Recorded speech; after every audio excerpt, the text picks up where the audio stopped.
आप कभी बाबा धाम जाकर देखो, गए हो आप लोग बैद्यनाथ जी? बाबा धाम बैद्यनाथ गए? कावड़ भर के आए हो पहले कभी? आप लोगों ने देखा होगा बाबा बैद्यनाथ जी के यहाँ सुल्तानगंज से कावड़ भरकर बाबा की जो कावड़ बैद्यनाथ जी पर जाती है, बाबा धाम जाती है बैद्यनाथ जी के यहाँ, पूरे रास्ते में लोग बड़े बड़े लंगर, बड़े बड़े टेंट दूसरी दूसरी जगह से आकर खूब शहर के वासी, पूरी बिहार के लोग, पूरा उत्तर प्रदेश का लोग, वहां पर पूरा झारखंड का लोग पूरी तैयारी रखते हैं और बड़े बड़े कैंप लगाकर सबकी सेवा करते हैं। उनको धन्यवाद देता हूं, उनको प्रणाम करता हूं। साधु आप जाओ हरिद्वार, आप जाओ उत्तर प्रदेश, काशी, बड़े बड़ी संस्थाएं, बड़े बड़े सेवादार, बड़े बड़े अपने आनंद में। आप सीहोर जाकर देखिए, सीहोर में भी बहुत संस्थाओं ने अपनी अपनी सेवाओं के क्रम चालू रखे हैं। करा रहे लोगों का मुख झूठा, किसी को पानी पिलाना, किसी को चाय पिलाना, किसी को नाश्ता कराना, अपने आनंद के साथ कर रहे हैं, भगवान की भक्ति के साथ। देखो, और कुछ लोग संसार में ऐसे भी पैदा हुए हैं जो कावड़ भरने के लिए जा रहे हैं। तो क्यों जा रहे हैं? क्यों टाइम बर्बाद कर रहे हो? क्यों कर रहे हो? क्यों लंगर चला रहे हो? क्यों भंडारा कर रहे हो? उसमें भी तकलीफ उनको हो रही। क्यों? क्योंकि ये सनातन धर्म को कभी मजबूत होता नहीं देख सकते। कभी इन्होंने जिंदगी भर केवल एक ही कसम खाई है कि हम सनातन को नीचे ले जाएंगे, ऊंचा नहीं। सनातन को ऊंचा ले जाने का प्रयास करो। इस भारत की भूमि को फिर विश्व गुरु बनाने का प्रयास करो। इस भारत की भूमि को फिर श्रेष्ठ बनाने का प्रयास, अग्रता रखिए। साधुता है। और भारत की भूमि पर ऐसे ऐसे मुख्यमंत्री हुए हैं जो कावड़ियों पे फूल की वर्षा कर रहे हैं। साधुता है इनको, बहुत बहुत साधुता। शिव तत्व को पहचान। श्रावण के महीने में जो उत्सव आते हैं, कई माताओं का तीज का व्रत आता है, छोटी तीज आती है, बड़ी तीज आती है, उत्सव आ जाता है। कहीं भादव के महीने में हरताली का उत्सव आ जाता है। ऐसे जो जितने त्योहार हैं, आप जरा अंदाजा लगा कर देखना। भगवान नारायण विश्राम करे, अपना पूरा कार्यभार भगवान शिव जी को दे दिए। चतुर्मास में 4 दिन भगवान शंकर पूरे काम को संभालते हैं। और जितने त्योहार पूरे साल में नहीं आते, उससे ज्यादा त्योहार ये 4 महीने के अंदर आ जाते हैं। 4 महीने के भीतर आ जाते। इन 4 महीने में इतने त्योहार क्यों आते? क्योंकि देव अधिदेव महादेव का ये पावन चरित्र कथा है कि मेरे उपासक, मेरी साधना करने वाले, मेरा उपास करने वाले, मेरा व्रत करने वाले, मेरा नियम धारण करने वाले, जब श्रावण से 1 लोटे जल का, 2 लोटे जल का कोई नियम बना लेता है और मेरी साधना करना प्रारंभ कर देता है, तो उस पर 33 कोटि देवता अपनी कृपा बरसाना प्रारंभ कर देते हैं, अपनी दया करना प्रारंभ कर देते हैं, करुणा करना प्रारंभ। पर कथा कहती है कि भगवान के भजन में, भगवान के स्मरण में, शिव की साधना में, शिव की भक्ति में दिखावे की जरूरत नहीं होती। चरित्र, ज्ञान और व्यवहार, क्या क्या चीज है? पहले नंबर पर है चरित्र। जम के बोलो, क्या है? चरित्र। दूसरे नंबर पर है ज्ञान। बोलो, क्या है? ज्ञान। और तीसरे नंबर पर है व्यवहार। इन 3 चीजों की कभी नकल नहीं होती। चरित्र की नकल नहीं होगी, पर कथा कहती है कि नकल मत करो, पर चरित्रवान बनो। अगर हम किसी को चरित्रवान देख रहे हैं, हम चरित्रवान देख रहे हैं कि हाँ ये चरित्रवान है, अच्छा है, हम सोचे कि जैसा वो है वैसा हम बन जाए, ना ना। नकल के चक्कर में तो कहीं ना कहीं काम बिगड़ जाता है। कक्षा 8वीं का पेपर था, एक के पीछे एक बच्चे बैठ गए, लिखने को आ गया दिल्ली की सबसे बड़ी मीनार का नाम लिखो। आगे वाले ने लिख दिया दिल्ली में कुतुब मीनार है, पीछे वाले ने आगे वाले का देखकर लिख दिया दिल्ली में कुतिया बीमार है। नकल तो कहीं ना कहीं गड़बड़ कर जाती है। तो शिव पुराण की कथा कहती है, भगवान का पवित्र चरित्र कहता है, शिव तत्व कहता है कि एक चरित्र, दूसरा ज्ञान और तीसरा व्यवहार, इनमें नकल नहीं होती। आप चरित्र देखकर दूसरे की आप सोचे कि मैं इसकी नकल कर लूं, जैसा ये चरित्रवान है वैसा मैं हो जाऊं, बहुत मुश्किल, बहुत मुश्किल। देखा देखी में तो काम ही बिगड़ता है ना। कभी अच्छा काम होता ही कहां है देखा देखी में? जो जितना काम हम देखा देखी में करेंगे वो सब बिगड़ जाएगा। होता एक माता जी ने एक व्रत रख लिया पड़ोसन को देख। पड़ोसन ने व्रत रखा था, ऐसा व्रत कि मैं पानी नहीं पीऊंगी, ना भोजन करूंगी, ना कुछ ग्रहण करूंगी। अब उसको देखकर एक माता जी ने व्रत रख लिया और उनको था ब्लड प्रेशर, शुगर, और मालूम पड़ा व्रत तो करा, साथ में वो पहुंच गई हॉस्पिटल। वो मेरी जीजियों, कई बार ऐसा होता है, कई माताएं हमसे पूछती हैं, गुरुजी आप हमारे यहाँ कथा करने आए हो और इतनी बड़ी पुराण हमारे यहाँ हो रही है, तो हम भी सोच रहे हैं कि व्रत रख लें 7 दिन का, 5 दिन का कथा का। तो हम उनसे कहते हैं तुम तो खूब बकरी जैसे चरो, पर शिव पुराण सुनो। आप ये मत सोचो कि हम व्रत करवाएं, ना ना ना, आप तो भगवान का भजन बड़ी अलमस्ती के साथ, बड़े आनंद के साथ। हम मालूम पड़ा हम आपको कथा सुनाने आए और आप पड़ गए बीमार, भूखे रह कर। 7 दिन की कथा में 4 दिन पड़े रहे हॉस्पिटल में, महाराज सुनाते रहे शिव पुराण। क्या फायदा हुआ? कोई लाभ हुआ उसका? खूब अलमस्त होगा आनंद के साथ। हम तो बाबा के भरोसे चलते हैं, हम तो बाबा के भरोसे चलते हैं, ये दुनिया वाले जलते हैं, ये दुनिया वाले जलते हैं, हम तो बाबा के भरोसे चलते हैं, हम तो बाबा के भरोसे चलते हैं, डमरू वाले के भरोसे चलते हैं, सीहोर वाले के भरोसे चलते हैं, काशी वाले के भरोसे चलते हैं, हम तो बाबा के भरोसे चलते हैं, हम तो बाबा के भरोसे चलते हैं। तो चरित्र की नकल नहीं होना चाहिए, ज्ञान की नकल नहीं होना चाहिए, और व्यवहार की नकल नहीं होना चाहिए। चरित्रवान बनो पर नकल मत करो। एक बार कथा सुनाई थी, आप लोगों के स्मरण में होगी। एक लड़की ने भगवान से प्रार्थना करी, मेरी जहां साथ ही हो वहां मेरी सास जरूर मिले। पर जितना सोच के बैठते हो उतना कभी नहीं होता। कृपा करना बाबा भोलेनाथ, मेरी जहां शादी हो वहां मेरी सास मिल जाए। जहां शादी हुई वहां सास ही नहीं थी। तुम जितना सोचते हो उससे 4 गुना आगे का भगवान सोच के रखता है। भगवान को पाने के लिए धन की जरूरत नहीं, मन की जरूरत है, संपदा की जरूरत नहीं है। आपका मन जितना प्रबल होगा शिव उतना जल्दी। मेरे शंकर भगवान को राजी करने के लिए मां जगत जननी जगदम्बा एक गुफा के अंदर प्रवेश कर गई। माता के पास में कुछ भी नहीं, पिता के पास से कुछ भी लेकर नहीं, कुछ भी, कोई वस्तु नहीं, कोई सामग्री नहीं, खा लिया। संसार की रीत है, मुट्ठी बांधे आया जग में। बोलते जाओ, आप लोगों को मालूम होगा। मुट्ठी बांधे आया जग में, लोग कहते हैं हाथ पसारे जाएगा। क्या तू लेकर आया जग में, क्या तू लेकर जाएगा? परशु महापुराण की कथा कहती है, मुट्ठी बांधे आया जग में, हाथ पसारे जाएगा, पर क्या लेकर आया इसका तो नहीं मालूम। पर इतना जरूर है, जो पुण्य तूने करा, जो सत्कर्म तूने करा, जो तूने भूखे को भोजन, प्यासे को पानी पिलाया, वो तेरे साथ जरूर जाएगा। तेरा सत्कर्म तेरे साथ जरूर जाएगा। तेरा सत्कर्म बंद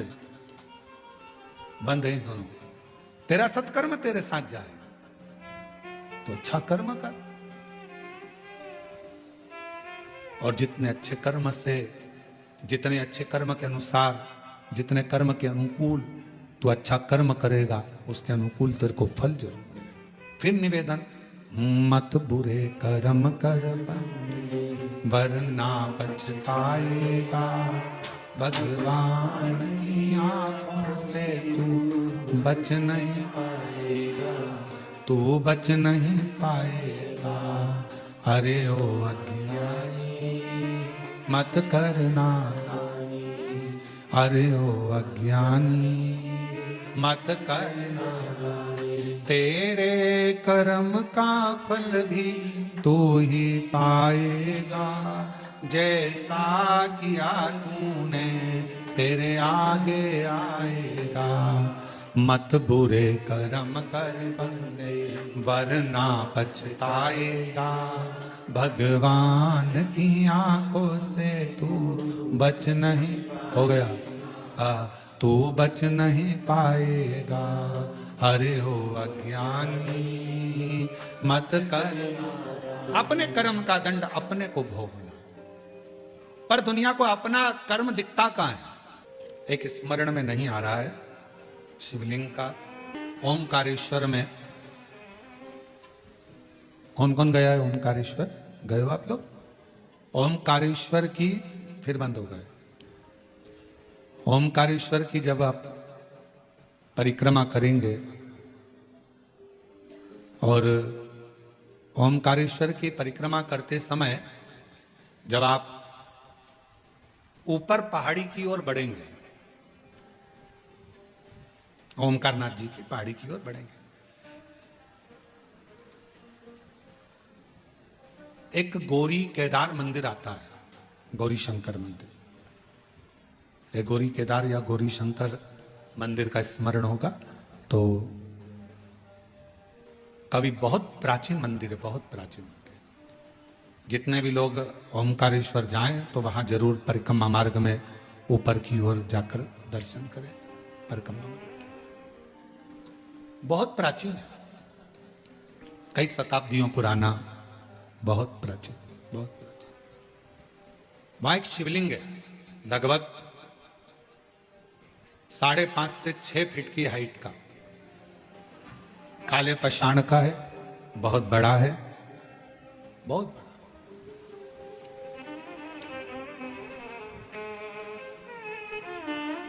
जब मुगलों का राज्य हुआ, उस मंदिर में शंकर भगवान के शिवलिंग में एक बड़ा सा दर्पण लगा हुआ था, एक हीरा लगा हुआ था, एक बड़ा सुंदर दर्पण, बड़ा सुंदर हीरा लगा हुआ, हीरे से परिपूर्ण था शिवलिंग। उस दर्पण का काम क्या था?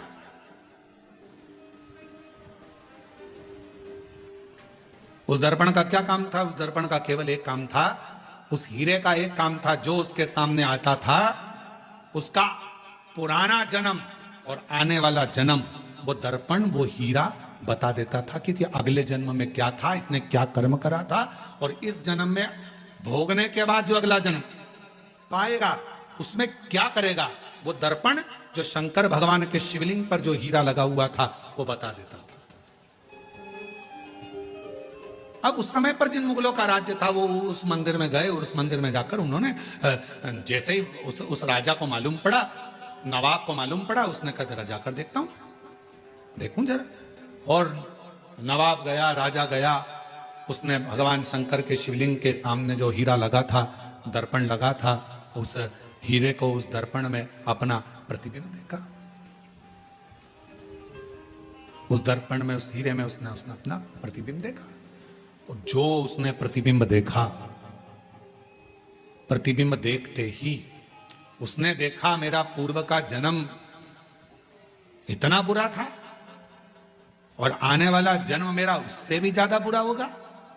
गुस्सा आ गया उसको, पूरा मंदिर तहस नहस करवा दिया, आसपास का पूरा मंदिर तोड़वा दिया, हीरा जड़त, दर्पण, हीरा सब जो लगा था सब तोड़ तुड़ा कर लेके चला गया।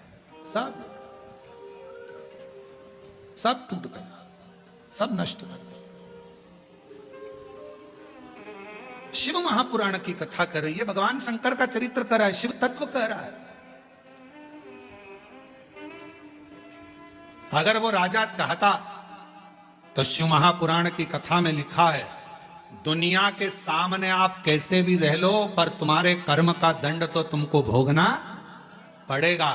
पर यदि अगर शंकर भगवान को एक लोटा जल आप समर्पित कर रहे हो तो तुम्हारा पहला क्या निकला, बाद में क्या होना है, वो महादेव के हाथ में चला जाएगा और महादेव तुम्हें कष्ट नहीं देगा, महादेव तुम्हें तकलीफ नहीं देगा, दुख नहीं देगा, कष्ट नहीं देगा। कि तुम्हारी संपदा की, तुम्हारी सत्ता की या तुम्हारे वैभव की जरूरत नहीं होती।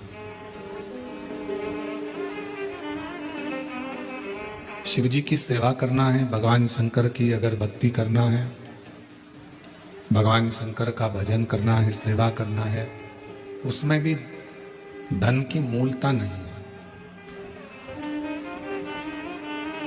और आप किसी का भला कर रहे हो, उसमें धन नहीं, तुम्हारे निर्मल मन की, अच्छे मन की जरूरत हो। शिव सेवा में भी भगवान शंकर की सेवा करने में या भगवान शंकर का स्मरण करने में भी मन चाहिए और दूसरे का भला करने के लिए भी मन चाहिए। आज का व्यक्ति भगवान को भी धन से पाना चाहता है और दुनिया को भी धन से पाना चाहता है। पर शिव महापुराण की कथा कहती है, अगर किसी को धन से पाओगे तो वो जल्दी से जल्दी छूट जाए। धन से पाया हुआ बहुत टिकता नहीं, पर यदि कोई मन से आपके बीच में है, कोई मन से आपसे जुड़ा हुआ है, कोई मन से आपके संग लगा हुआ है, तो वो इतनी जल्दी हार मानने वाला नहीं होता। वो आपकी आखिरी मंजिल तक आपका साथ निभाने वाला होता है।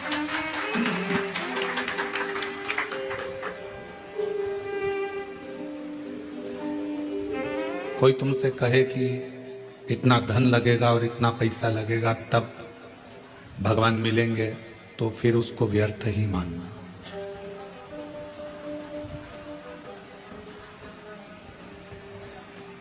कोई तुमसे कहे कि इतना पैसा लगेगा और आपको आशीर्वाद मिल जाएगा, तो आप उसको व्यर्थ ही मानना।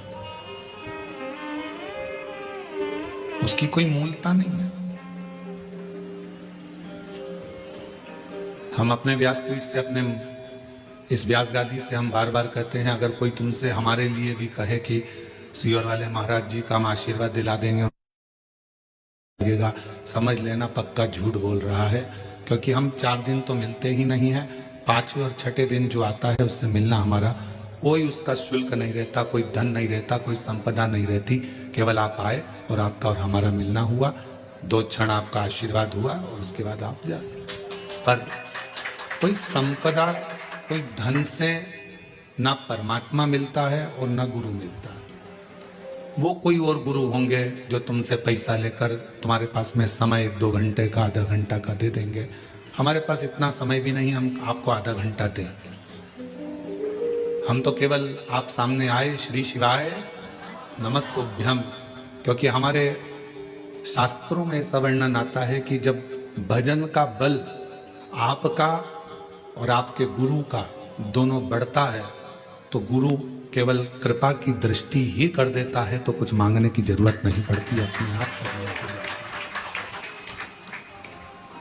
किसी का भला करना है, उसके लिए धन है आपके पास में कि नहीं है, उसकी महत्वता नहीं। किसी का भला करने का मन में अगर भाव आ गया कि मुझे इस बच्चे की स्कूल की फीस जमा करना है, तो भगवान खुद व्यवस्था आपके पास करेगा। आपने मन में बना लिया कि मुझे इस व्यक्ति का इलाज करवाना है, इसके पास दवाई नहीं है, गोली नहीं है, भगवान स्वयं उसकी व्यवस्था करेगा। आपने मन ही नहीं बनाया किसी का भला करने का या भगवान का भजन करने का या स्मरण करने का, और सोचा धन के बल पर मुझे भगवान मिल जाए या धन के बल पर मैं किसी का भला कर दूं, वो ठीक नहीं। सबसे मूल है आपका मन, आपका हृदय, आपका चित्त, आपकी वृत्ति।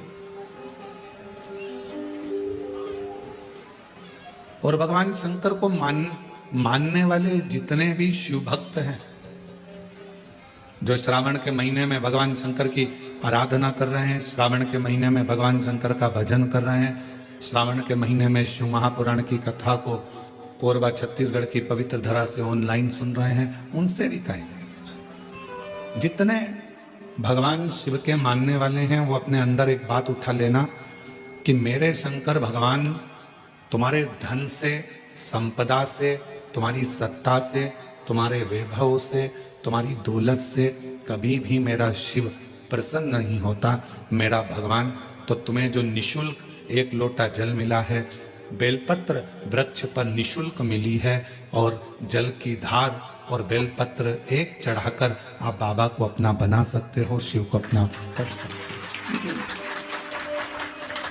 अब उसमें कोई आपका शुल्क नहीं लगा। 1 लोटा पानी में आपका कोई शुल्क लगा है क्या? अपने घर का लोटा, अपने घर का पानी।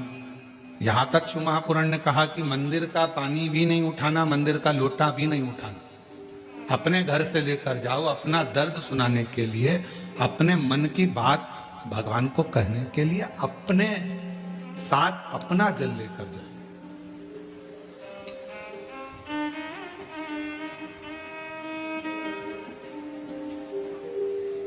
शिव महापुराण की कथा तो यहां तक कहती है कि भगवान की कोई भी स्तुति अगर आपको करना है तो अपने दिल में जो बात आए वो भगवान से कहो। किसी की पढ़ी पढ़ाई, किसी की सुनी सुनाई स्तुति भी हमको नहीं करना, खुद की स्तुति जो आपके दिल से निकल रही हो भगवान के लिए, उसको पुकारने के लिए, उसको बुलाने के लिए, वो स्तुति खुद करिए।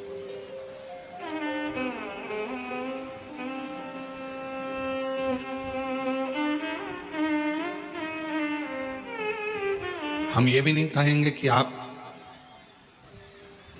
हम जैसा विधान बताएं वैसा करो, या हम जैसा आपका दिल करे आप वैसा करिए। शिव को रिझाने के लिए कड़प एक ऐसा भील वन में रहने वाला, उसके पास में कुछ भी नहीं था, केवल उसने गांव के किसी व्यक्ति को पूजन करते देख लिया था और वो भी पूजन करना प्रारंभ कर दिया। पांव से तो उसने जलाधारी के आसपास में पड़े हुए फूल पत्ती को हटाया, मुंह में भरे हुए पानी को शिवजी पर चढ़ाया, जो उसके पास मेहमान शादी था उसका भोग लगा दिया। अब उसकी साधना, उसका तप कितना बड़ा कि ब्राह्मण देव ने, पंडित जी ने भगवान शंकर के शिवलिंग को पिंजरे में बंद कर दिया था। पिंजरे की एक तान टूट गई लोहे की, शिवलिंग पर जाकर लग गई, शिवलिंग में से खून बहना प्रारंभ हो गया, रक्त बहना प्रारंभ हो गया। कड़प आया, उसने देखा मेरे शंकर भगवान का नेत्र लग गया, नेत्र में ये लोहे की तान लग गई, आंख फूट गई। हाथ लगाया, खून नहीं रुका, कपड़ा लगाया, रक्त नहीं रुका। तब उसने अपनी त्रिशूल से आंख निकाल ली और वही शिवजी के शिवलिंग पर लगा दी, वही। और भगवान शंकर उसी समय प्रकट हो गए।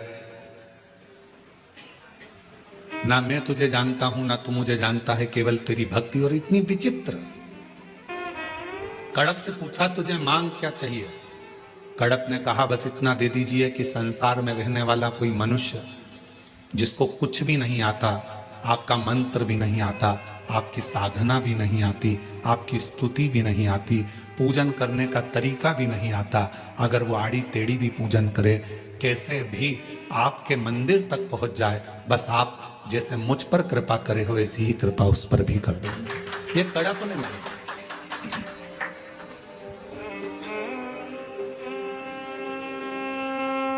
मेरे शंकर भगवान तुम्हारी स्तुतियों से, मेरे शंकर भगवान तुम्हारे बहुत सारा की 100 लोटे जल चढ़ाओगे तो शंकर जी प्रसन्न होंगे, 1.25 लाख बेलपत्र चढ़ाओगे तो शिव जी प्रसन्न होंगे। भगवान शंकर के लिए कड़क व्रत करोगे, कुछ भी खाओगे पियोगे नहीं तो शंकर भगवान प्रसन्न होंगे, या अपना घर छोड़ दोगे तो शंकर भगवान प्रसन्न होंगे, या भगवान शंकर को शहद चढ़ाओगे या शंकर भगवान को रस चढ़ाओगे, ये चढ़ाओगे तो शंकर भगवान प्रसन्न होंगे। नहीं रे भाई, शंकर जी को प्रसन्न करने के लिए एक तो दिखावा मत करना, आडंबर मत करना, भगवान शंकर को प्रसन्न करने के लिए कहीं से कर्जा मत करना, भगवान शंकर को प्रसन्न करने के लिए केवल तेरा दिल, तेरा मन हृदय से बैठ जाना और मुख से ओम नमः शिवाय, ओम नमः शिवाय, श्री शिवाय नमस्तुभ्यम का उच्चारण करना। जो तेरे पास में है वो शिव को समर्पित करना, जो तुझे बोलना आता है, जो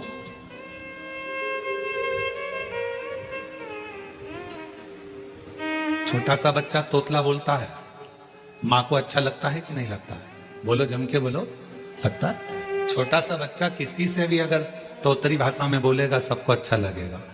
तोतरा बच्चा, छोटा बच्चा गाली भी दे देगा तो सबको अच्छा लगेगा। वही बच्चा बड़ा हो जाए, बड़ा होने के बाद गाली बक दे तो लड़ाई हो जाए। तोतरा है, माँ बाप स्वीकार करेंगे, लोग स्वीकार करेंगे। छोटा है, सब स्वीकार करेंगे। शिव जी की कथा कहती है कि भगवान शंकर को रिझाने के लिए आपकी तोतरी भाषा से, आपके निर्मल मन की भाषा से, आपके हृदय की भाषा से आप शिव जी को जैसे रिझाना चाहोगे, शंकर भगवान जल्दी प्रसन्न होंगे। और अगर आप आडंबर से, दिखावे से, छल से परमात्मा को पाने का प्रयास करोगे तो शिव कभी प्राप्त नहीं होता। उसको पाने का तरीका ही सहजता है। निर्मल मन सो मोहि पावा, मोहि छल छिद्र कपट ना पावा। भगवान को पाने का सबसे सुंदर तरीका है कि बस हृदय से उसको पुकार।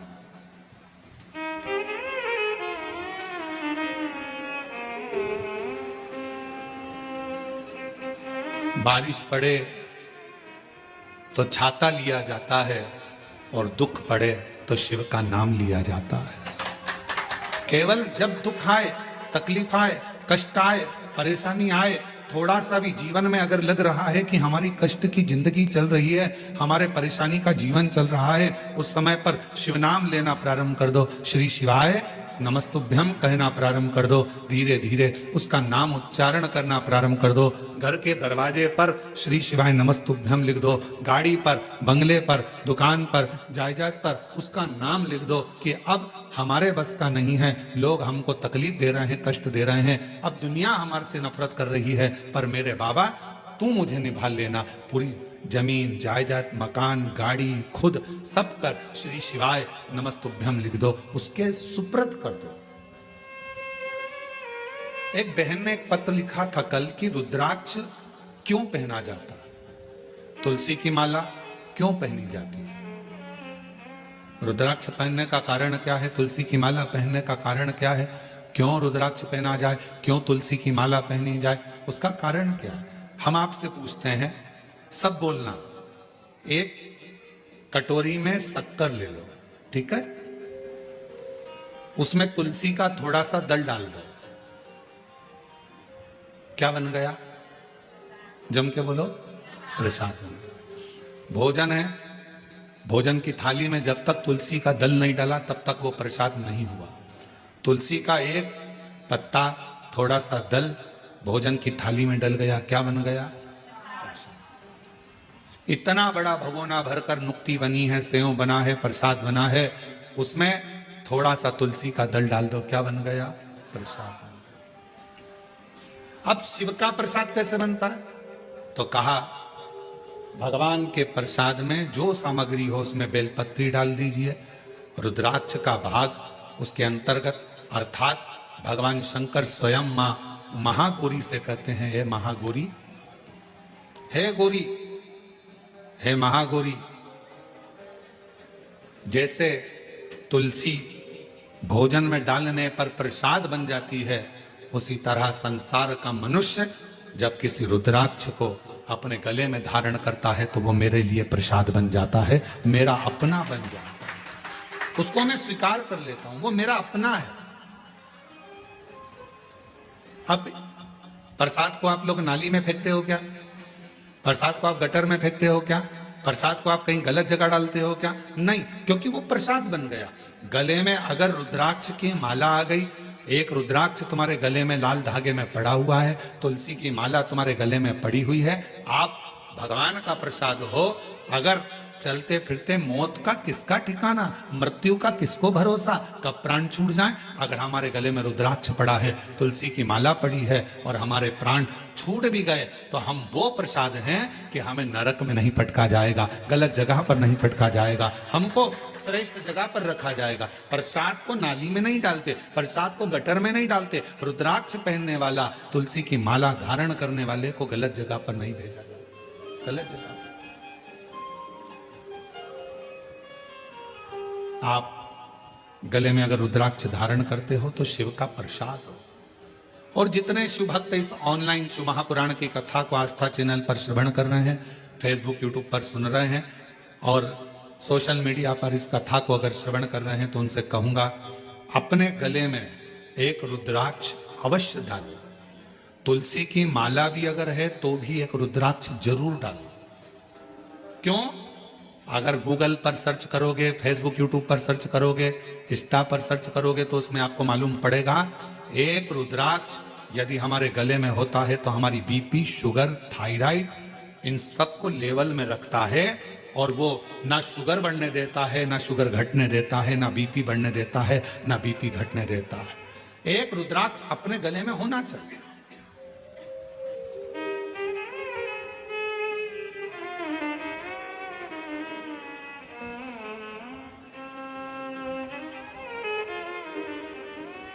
एक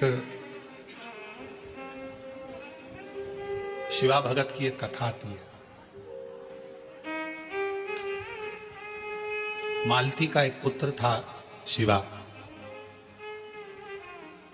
उसको लोग शिव कहते थे। क्यों? क्योंकि मालती के घर में कमाने वाला कोई नहीं था, ससुर के प्राण छूट गए थे, पति शरीर से विकलांग था और मालती मेहनत करती, परिश्रम करती। घर में एक बेटे का जन्म हुआ जिसका नाम शिव के ऊपर शिवा रखा।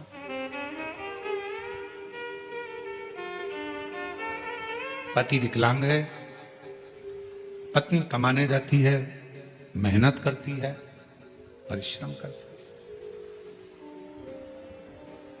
है। अगर घर में तकलीफ है, घर में कष्ट है, परेशानी है, कलिकाल का समय है, कलयुग का समय है, शास्त्र कहता है कि इस कलिकाल में धर्म पत्नी को पति के कदम से कदम मिलाकर साथ देना चाहिए, मेहनत में, परिश्रम में आगे रहना चाहिए।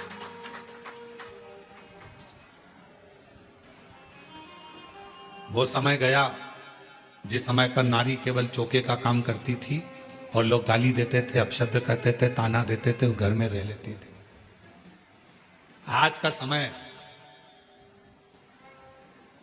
एक बेटी अपनी सेना को लेकर जाती है और पूरे पाकिस्तान को हिला कर जाती है। आज का वो युग है। आज का वो युग है कि एक बेटी पूरे पाकिस्तान को हिला कर जाती है। आज का वो युग है एक बेटी अंतरिक्ष में जाती है और अंतरिक्ष का छोर पाकर वापिस आ जाती है। आज का वो युग है एक बेटी साइंटिस्ट बनकर पूरे साइंटिस्टों को ज्ञान प्रदान करती है। आज का वो युग है। आज की बेटी collector, SP, IG, DIG, commissioner और बड़े बड़े अधिकारी और मंत्री के पद पर बैठती है। आज का वो युग है। वो गया समय, एक कलिकाल का समय, कलयुग का समय। और ये किसने दिया? कोई तुमसे पूछे कि एक स्त्री को आगे करने का अधिकार किसने दिया, तो तुम कह देना भगवान शंकर ने दिया। कहां? तारकासुर जैसा असुर सामने था, विदल उत्पल नाम के असुर सामने थे, महिषासुर सामने था।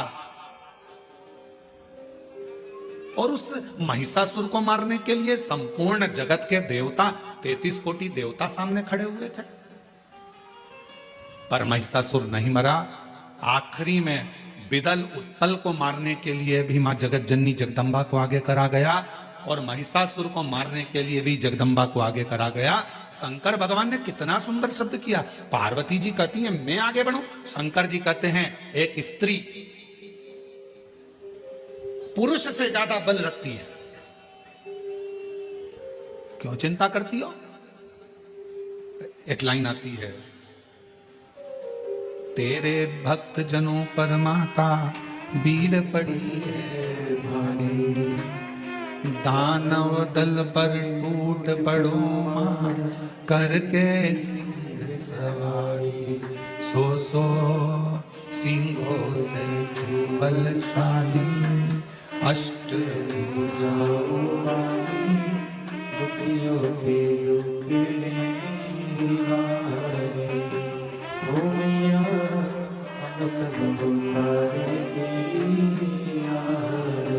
कितने सिंह? जम के बोलो जरा, फिर से लाइन बोलो, सो सिंहों से बलशाली, अष्ट भुजाओं वाली, दुखियों के दुख निवारे।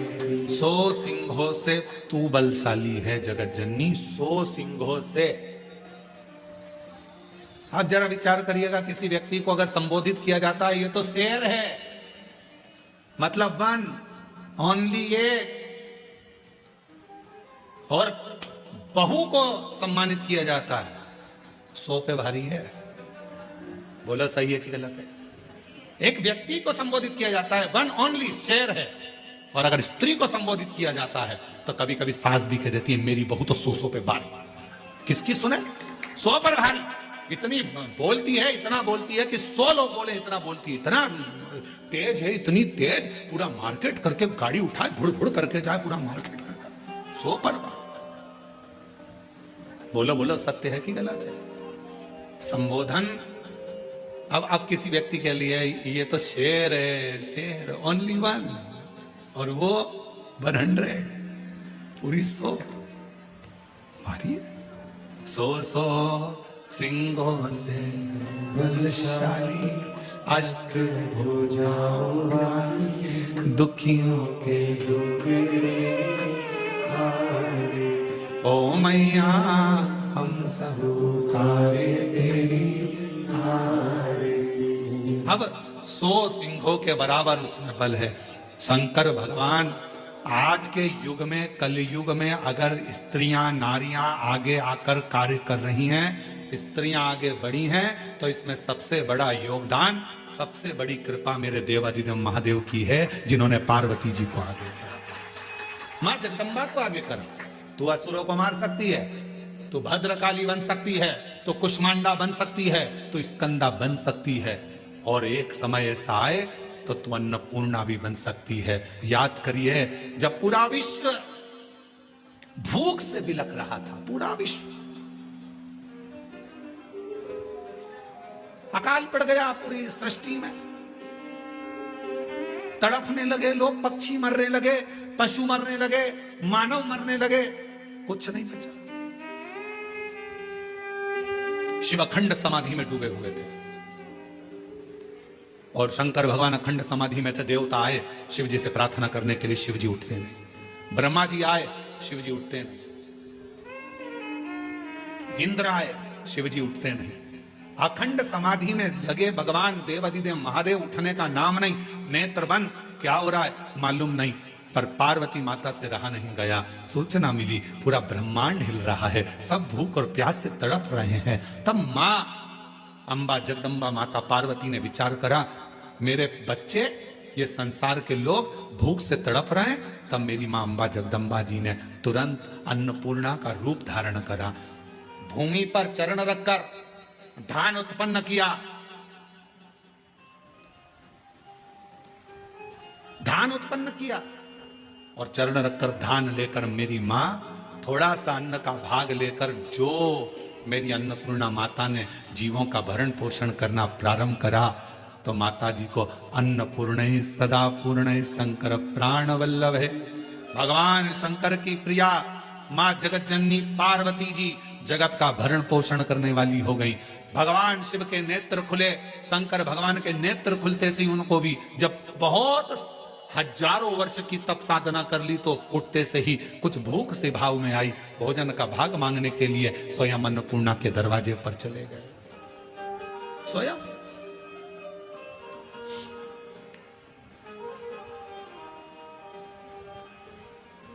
जब जगत पूरे विश्व में हाहाकार मचती है तो अन्नपूर्णा बन जाती है।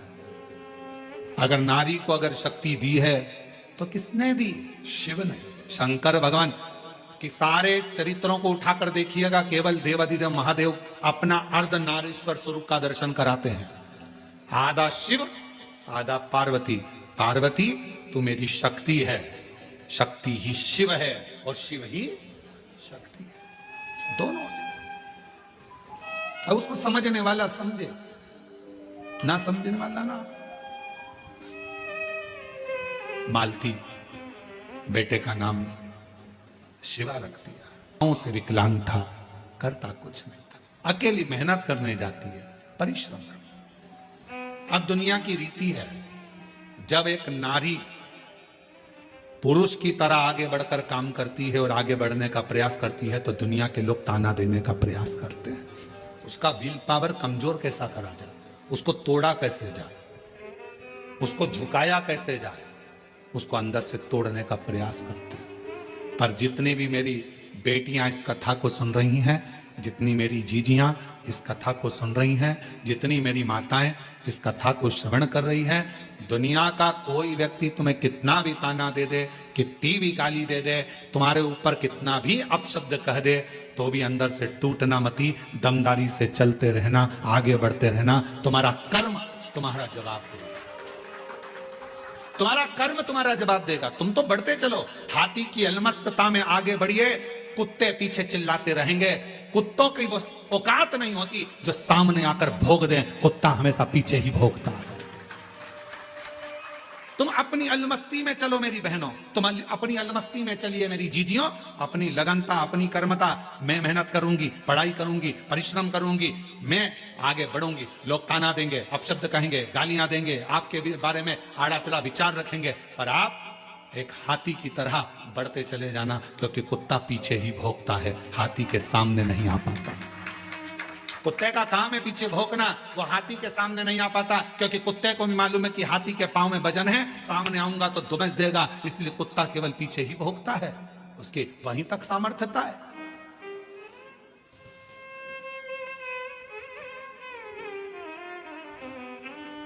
एक बहन, एक बेटी, एक मां, एक स्त्री जब अपने कर्तव्य पथ पर चले, उसको सोचना नहीं चाहिए कौन क्या कहेगा। आग लगे बस्ती में, मस्ती में, क्या किसको रोइए,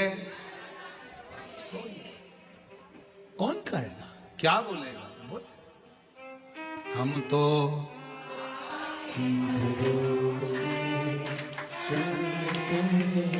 हमको बाबा के भरोसे चलते, ये दुनिया वाले जलते, ये दुनिया वाले जलते, डमरू वाले के भरोसे चलते, काशी वाले के भरोसे।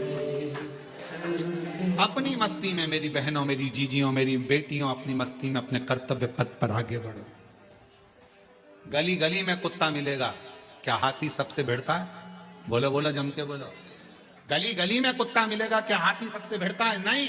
हाथी को मालूम है ये भोगता रहेगा, अपन बढ़ते रहेंगे, फिर अगले गांव जाएंगे, फिर अगली जगह जाएंगे, फिर चिल्लाएंगे। इनका फर्ज है चिल्लाना, क्योंकि पैदा ही इसलिए हुए हैं कि इनको चिल्लाना ही है। अपना कर्म, अपना कर्तव्य, अपने को आगे बढ़कर जाना, अपना कर्तव्य, आगे बढ़ते चलो, बढ़ते चलो। शिव कथा कर रही है। मालती ने विचार करा कि घर को चलाना है, बेटे का जन्म हुआ है, बेटे का नाम शिवा रखा है। शिव कहती है मां। धीरे धीरे बच्चा एकांत रहने लगा, समय बीता।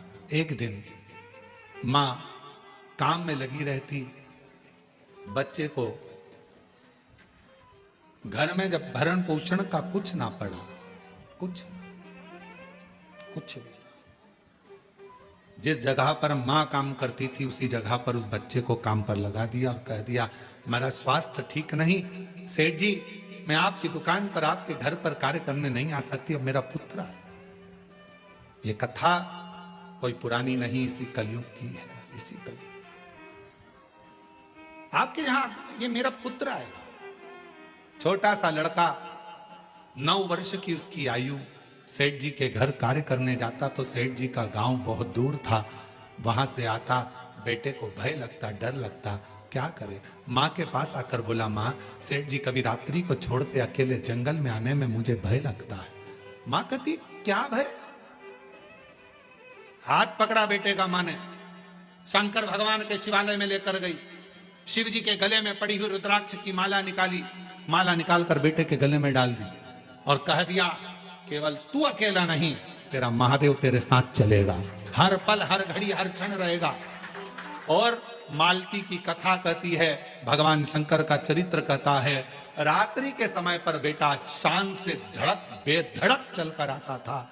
एक समय कोई प्रेत सामने से, कोई प्रेत पेड़ पर से लटकता हुआ दिखा। इस बालक को भय ना लगा, इसने हाथ जोड़कर प्रणाम कर कर कहा, तुम कौन हो? कौन हो तुम? कहा, मैं प्रेत हूं, अधोगति में मरा हुआ हूं, मेरी गति नहीं, मेरी मुक्ति नहीं। तो फिर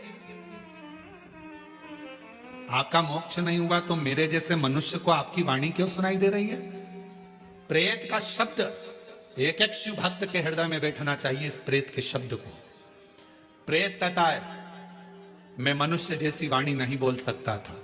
प्रेत कहता है मैं आपसे बात नहीं कर सकता था क्योंकि मैं प्रेत हूं। पर आप रोज प्रतिदिन रुद्राक्ष की माला को धारण कर कर यहां से निकलते हो। आपके जाने के बाद आपके चरण की जो रज है, धूल, वो उड़ती है, पेड़ों की पत्ती पर जाती है, वो हवा में मुझे मिलती है। उसके कारणवश मुझे थोड़ा सा बल मिला है जिससे मैं बोल भी सक रहा हूं और आपसे बात भी कर सक रहा हूं। ये मुझे बल मिला है। क्या चाहते हो? क्या चाहते हो? बस एक निवेदन है, कभी मौका मिले तो इस पथ से आपसे निवेदन है कि आप इस पथ से जाना बंद ना करिएगा। जब भी मौका मिले इस पथ से जरूर जाइएगा। उस शिवा पुत्र ने कह दिया मैं जरूर जाऊंगा। निकलते रहे, निकलते रहे, निकलते रहे, निकलते रहे, निकलते रहे, उसी पथ से निकलते रहे। एक दिन वो प्रेत योनि से छूट गया, देव योनि में आ गया। कानों में कुंडल धले थे, सिर पर मुकुट पहना था, गले में हार पहना था, सुंदर पीतांबर पहना हुआ था और सुंदर हाथ में एक शस्त्र लिया हुआ था। हाथ जोड़कर खड़ा हो गया, आज मैं प्रेत योनि से मुक्त होकर देव योनि में आ गया। ये आपकी कृपा है। उस शिवा पुत्र ने कहा मेरी कृपा कैसे? मैंने तो कुछ करा ही नहीं, बस आपके गले में पड़े हुए रुद्राक्ष को पहनकर आप जाते थे और आपके रज से मैं कृतार्थ होता चले गया, मेरा उद्धार होता चले गया। उस प्रेत ने जो कहा, कितनी सुंदर बात कही। अगर रुद्राक्ष पहनकर कोई संसार का मनुष्य किसी मार्ग से निकल कर जाता है तो ना जाने कितने कितने प्रेतों का और जीवों का कल्याण करते करते जाता है। सांसारिक मनुष्य की तो बात ही दूसरी। और शंभु शरण मांगो दुख काटो दया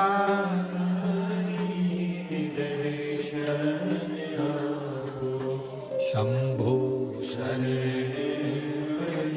मांगू घड़ी रे दुख काटो दया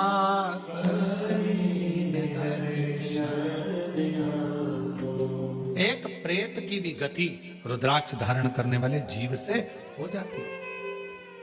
माताएं कहती हैं कि रुद्राक्ष पहनना चाहिए, क्यों नहीं? हम तुलसी की माला पहने कि रुद्राक्ष पहने, दोनों पहनो, कोई दोष तो नहीं लगेगा। कहां लिखा कि तुलसी पहनने वाले को रुद्राक्ष नहीं पहनना चाहिए, रुद्राक्ष पहनने वाले को तुलसी नहीं पहनना चाहिए? जब भगवान राम भगवान शंकर जी की आराधना करते हैं और शंकर जी भगवान राम की आराधना करते हैं तो दोनों के लिए समता है। किसी के लिए ना तुलसी से वेर ना रुद्राक्ष से वेर, दोनों धारण कर सकते। गले में एक रुद्राक्ष का मन का आपके जीवन में ना जाने कितनी व्याधियों से, कितने दुखों से तुमको निकाल देता है, कितने दुखों से। एक पत्र है, देखिए।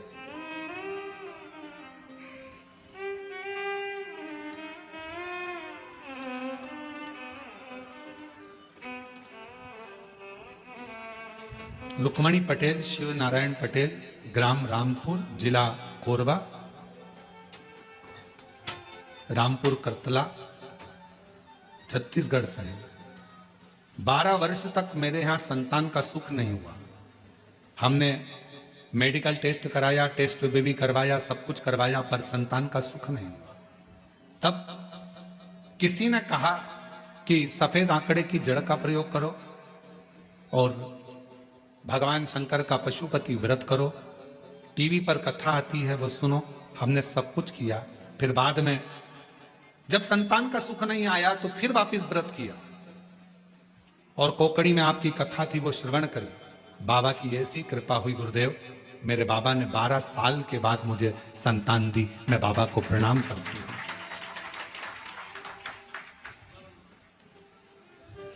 एक पत्र और बड़ा सुंदर है।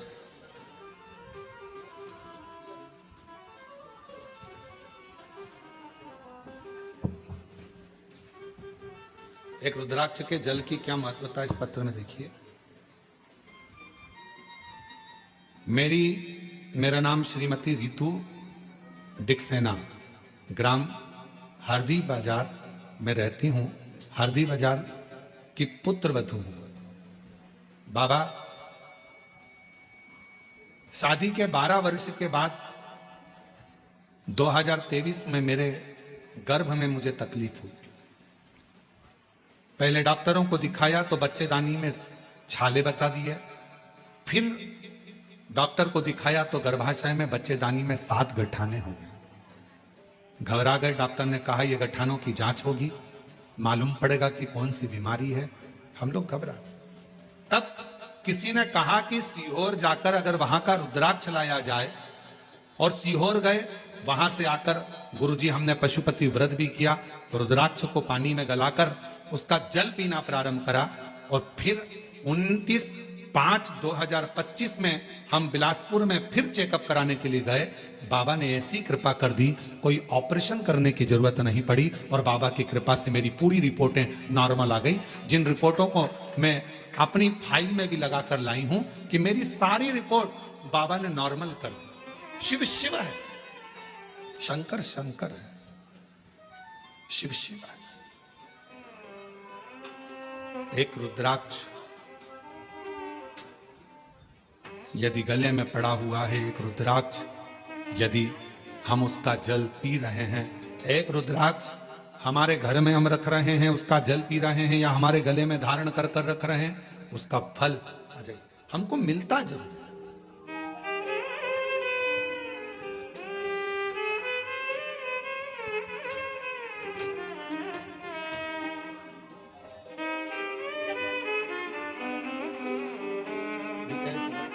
इसको हो गया था, ठीक है।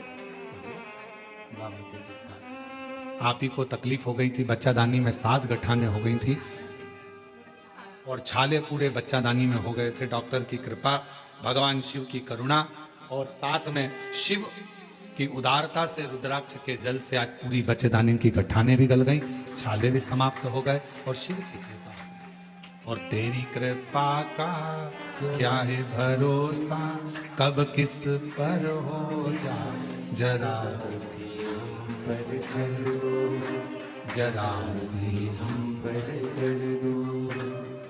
तेरी कृपा का क्या है भरोसा, कब किस पर हो जाए जरा सी हम पर कर दो, जरा सी हम पर कर दो। जिस पर भी हो गई तेरी कृपा करुणा वो भवतार हुआ, भवतार हुआ।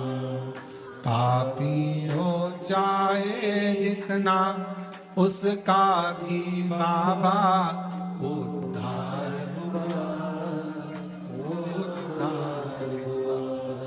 गिद्ध अजामिल गणिका जैसे तेरे मन को भा, जरा सी हम पर कर दो, जरा सी हम पर कर दो।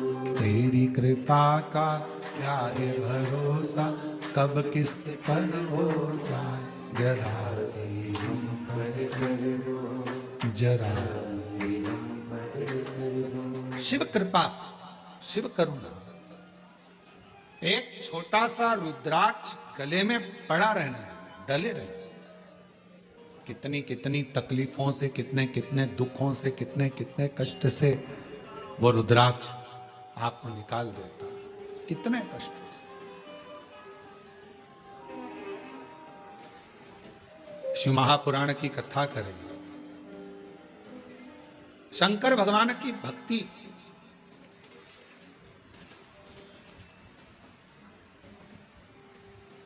किसी का भला करने में और भगवान शंकर का भजन करने में धन मूल नहीं, मन मूल है। मन, आप कितना भजन करते हो, धन से भगवान कभी प्रसन्न नहीं हो सकता। आडंबर से भगवान कभी प्रसन्न नहीं हो सकता। क्या था माता पार्वती जी के पास में?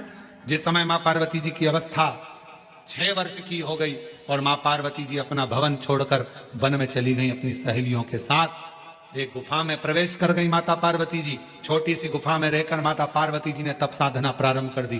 क्या था पार्वती जी के पास में? ना मां पार्वती जी हिमालय राज की नगरी से ना पात्र लेकर गई थी, ना पूजन का कोई सामान लेकर गई थी।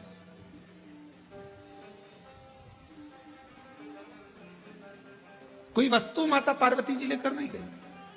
अपने पिता के घर से गई तो खाली हाथ गई। अपनी सहेलियों के साथ, सखियों के साथ गुफा में बैठकर भगवान का तप करने बैठ गई। जब पार्वती जी ने देखा कि मैंने हजारों समय निकाल दिया, वर्ष निकाल दिया, शिव जी प्रसन्न नहीं होते, शंकर भगवान सामने आते ही नहीं। और आपको पहले भी कथा में कहा, तप से भगवान को प्रसन्न करना कोई साधु, कोई सन्यासी, कोई तपस्वी, कोई साधक, कोई उपासक तप से भगवान को प्रसन्न कर सकता है। योग से, साधना से भगवान को कोई तपस्वी, साधक प्रसन्न कर सकता है। आप और हम तो कलयुग में रहने वाले हैं। आप तप करते हो क्या? आप करते हो तो बात दूसरी, हमसे तो नहीं बन पाता। हमसे तो केवल एक ही काम बनता है, सारी समस्या का हल जय। तब हमसे भी नहीं बनता। कोई हमसे कहे तुम साधना में बैठते हो, नहीं साहब, हम तो एक ही काम करते हैं, जय सुबह से लेकर शाम तक जितना समय मिलता है, श्री शिवा नमस्तु, श्री शिवाय नमस्तु। फिर कोई पूछे आपने क्या खाना छोड़ दिया, आप क्या फलाहार करते हो, तो हम जहां रुके हुए हैं वहां आकर हमारी जीजियों से पूछना, जो प्रसाद बनाती हैं उनसे पूछना क्या व्रत रखते हैं? नहीं, भोजन करते 2 रोटी सुबह, शाम को 1.5 रोटी, इससे ज्यादा नहीं। भजन का बल, स्मरण, अपनी भक्ति। और छत्तीसगढ़ आते हैं तो चावल जरूर खाते हैं, वो जरूर खाते हैं। बाकी की जगह पर अगर कथा करने जाते हैं तो अपना सुबह का 2 रोटी है, शाम की 1.5 रोटी है, चावल प्रसाद भी नहीं लेते। कोई बाजार का तुम्हारा मीठा मीठा कुछ आप पूछिएगा जो प्रसाद बनाते हैं, कोई मीठा मीठा बाजार का नहीं, कोई चीजें नहीं, केवल साधारण भोजन, बाबा का भजन और आनंद। इससे ज्यादा क्या करना? भक्ति करो, भजन करो, स्मरण करो, कीर्तन करो, मंत्र जाप करो, श्री शिवाय नमस्तुभ्यम जपते जपो। जितना भजन कर सकते हो उतना, जितना मंत्र जाप कर सकते हो उतना।